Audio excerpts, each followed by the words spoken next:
రాష్ట్రంలో ఆక్వా రైతుల గురించి మాట్లాడే నైతిక హక్కు జగన్కు లేదన్నారు మంత్రి నిమ్మల రామనాయుడు. పశ్చిమ గోదావరి జిల్లా పాలకుల్లో కూటమి ప్రభుత్వం 2 ఏళ్ల నమ్మకం, అభివృద్ధి, సంక్షేమం బహిరంగ సభ నిర్వహించారు.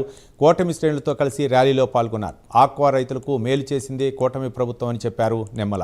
గతంలో విద్యుత్ యూనిట్ ధర ₹3.86 ఉండగా దాన్ని సగానికి పైగా తగ్గించి ₹2 తీసుకొచ్చామన్నారు.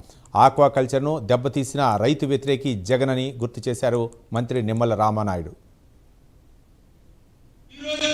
ఆ ట్రాన్స్ఫారం భారం ఈరోజు మన ఆక్వా రైతు మీద ఈరోజు పడుతున్నటువంటి పరిస్థితి అంటే భవిష్యత్తులో కూడా ఆ భారం మన మీద ఉండేటువంటి విధంగా గొడ్డల పార్టీ ఆ రోజు 5 సంవత్సరాల పాలన ఆక్వా రంగంలో చేసినటువంటి పరిస్థితి.